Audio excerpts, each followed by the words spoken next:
अस्सलाम वालेकुम। तो मैं हाजिर हूँ एक न्यू वीडियो के साथ, जिसमें आज मैं आपको इजी ट्रिक बताऊंगी हाइब्रिडाइजेशन याद करने के लिए, जिसमें अक्सर हमारे पास एमसीक्यूज में सवाल आ जाते हैं कि ये मॉलिक्यूल दिया गया होता है और उसमें बताया गया होता है कि आप बताएं कि इसमें हाइब्रिडाइजेशन कौन सी है, इसकी हाइब्रिडाइजेशन कौन सी है एलिमेंट की। तो वो आपको ईजी ट्रिक बताने लगी हूँ, तो इस वीडियो को लाजमी ज़रूर देखिएगा एंड तक, ठीक है।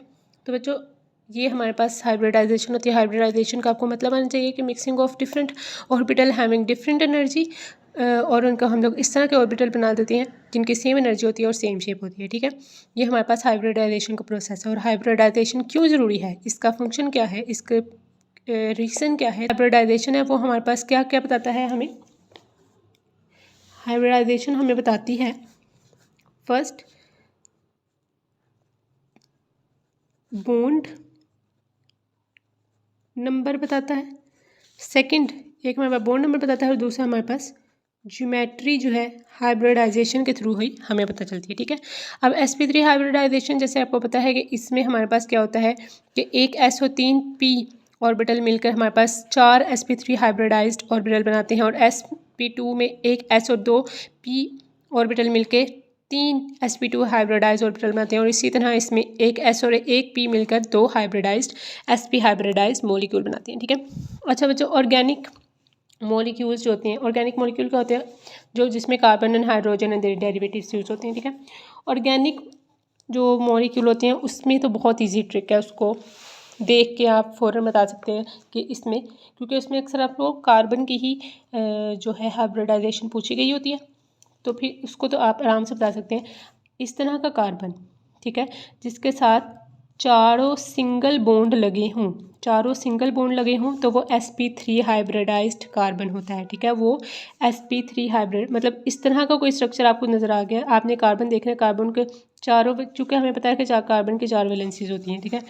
अगर वो चारों वैलेंसीज जो हैं उसमें उनके साथ वो सिंगल बॉन्ड बना रहा है, ठीक है, सिंगल बॉन्डिंग हुई हुई है, तो ये sp3 हाइब्रिडाइजेशन है। उसके बाद sp2 में क्या हो रहा है, हमारे पास कार्बन के साथ अगर डबल बॉन्ड आ जाए, ठीक है, कार्बन के साथ एक डबल बॉन्ड लगा है और बाकी दो जो है हमारे पास सिंगल बॉन्ड है, तो ये डबल बॉन्ड की वजह से क्या होगा, एक हमारे पास पाई बॉन्ड होता है, एक हमारे पास सिग्मा बॉन्ड। जैसे हम लोगों ने इसकी एक्सप्लेनेशन में पढ़ा था कि sp2 हाइब्रिडाइजेशन में हमारे पास एक पाई बॉन्ड बनता है और एक सिग्मा बॉन्ड बनता है। तो इस तरह की हाइब्रिडाइजेशन क्या होगी, sp2 हाइब्रिडाइजेशन, ठीक है। जहाँ पे कार्बन में आपको 3 बॉन्ड नज़र आ रहे हैं, कार्बन के साथ 3 बॉन्ड बने हुए हैं, तो इस तरह की हाइब्रिडाइजेशन sp3 हाइब्रिडाइजेशन होती है। 2 हमारे पास पाई बॉन्ड होते हैं और एक हमारे पास सिग्मा बॉन्ड होता है। ये हम लोगों ने एक्सप्लेनेशन में अच्छी तरह समझ लिया था, ठीक है। ये हमारे पास होगी ऑर्गेनिक मॉलिक्यूल्स की बात, ठीक है।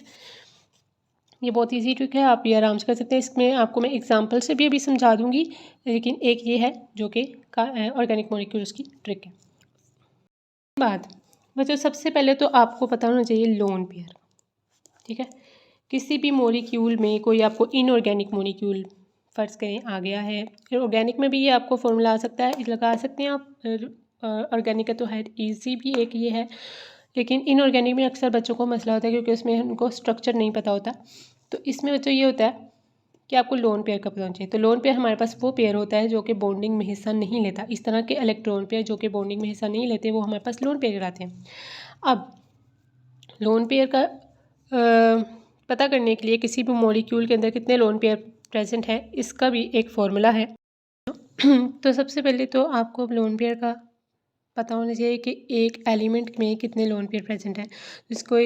इसको याद रखने के लिए एक ईजी ट्रिक ये है कि पहले तो आपको पीरियोडिक टेबल का पता होना चाहिए। हमारे पास पीरियोडिक टेबल के एलिमेंट हैं, ये हमें पता है। ये ग्रुप 1 के हैं, ये ग्रुप 2 है, पर लिख देती हूँ मैं, ग्रुप 1 है, ये ग्रुप 2 है, ये ग्रुप 3 के एलिमेंट्स हैं, ये ग्रुप 4 के एलिमेंट्स हैं, ये ग्रुप 5 के एलिमेंट्स हैं, ये ग्रुप 6 के एलिमेंट्स हैं, ग्रुप 7 के एलिमेंट्स हैं, और ये हमारे पास ग्रुप 8 के एलिमेंट्स हैं, ठीक है।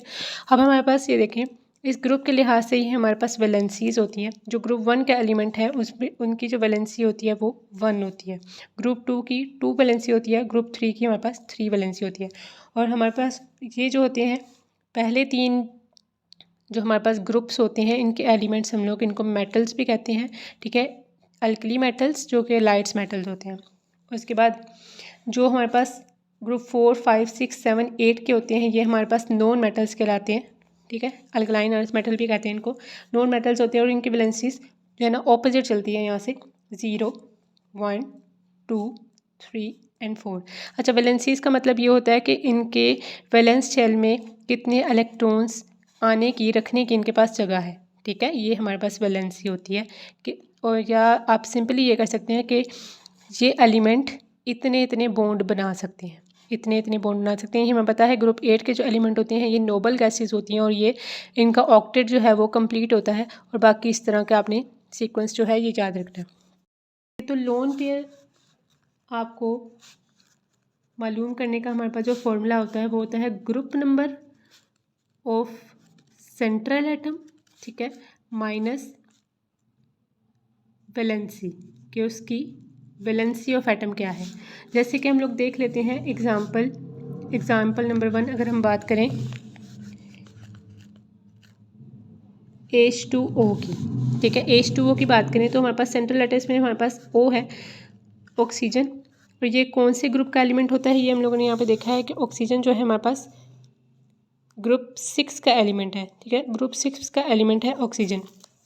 तो यहाँ पे हमारे पास आ जाएगा 6 माइनस 2 हाइड्रोजन के हमारे पास एटम है, और 1 जो है क्या है हमारे पास, ये 1 है हमारे पास हाइड्रोजन की वैलेंसी। तो हाइड्रोजन की वैलेंसी 1 होती है। ठीक है, अब ये देखें जो हमारे पास क्या आएगा, 6 माइनस 2 इज इक्वल्स टू 4, मतलब 4 इलेक्ट्रॉन प्रेजेंट है हमारे पास, 2 पेयर ऑफ इलेक्ट्रॉन है, और 2 हम लोग लोन पेयर कह सकते हैं, हम 2 हमारे पास लोन पेयर प्रेजेंट है। इसी तरह अगर हम लोग दूसरी एग्जांपल लें, दूसरी एग्जांपल हम लोग लेते हैं सल्फर डाइऑक्साइड की। तो सल्फर डाइऑक्साइड में क्या है हमारे पास, जो है वो सेंट्रल एटम है और ये ग्रुप 6 का एलिमेंट होता है।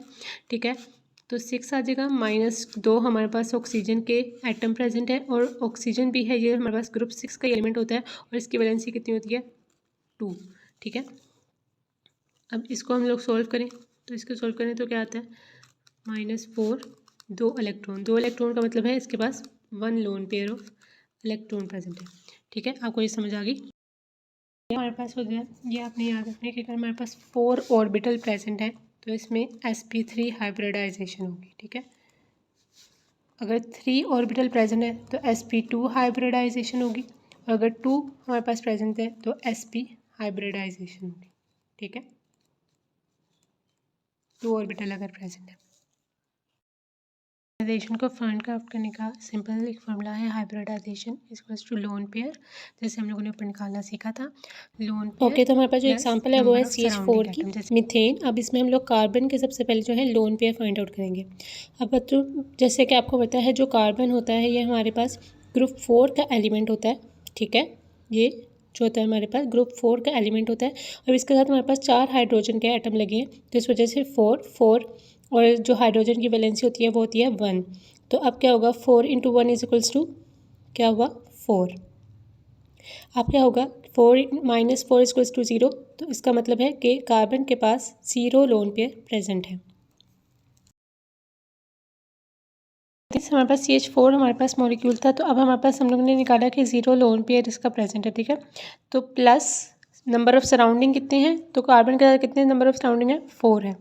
तो अब क्या होगा, 0 + 4 इक्वल्स टू 4, इसका मतलब है कि 4 ऑर्बिटल जो है प्रेजेंट है। अब मैंने आपको बताया कि 4 ऑर्बिटल अगर प्रेजेंट हो तो sp3 हाइब्रिडाइजेशन होती है, तो CH4 की क्या हाइब्रिडाइजेशन होगी, sp3 हाइब्रिडाइजेशन। ठीक है, तो बात करें CO2 की, तो CO2 का लोन पेयर अगर फाइंड आउट करना है तो कार्बन हमारे पास जो है ना 4 इसकी हमारे पास ग्रुप नंबर है, और 2 हमारे पास इसके पास ऑक्सीजन के साथ मॉलिक्यूल जुड़े हुए हैं, और इसकी जो ऑक्सीजन की वैलेंसी कितनी होती है, 2 होती है। ठीक है, उसके बाद क्या होगा कि इसको जब हम लोग लोन पेयर करेंगे तो हमने देखा कि 0 लोन पेयर, जो इसकी कैलकुलेशन करें ना, 2 2 सा 4, 4 - 4 इक्वल्स टू 0, तो 0 लोन पेयर हमारे पास आ गया।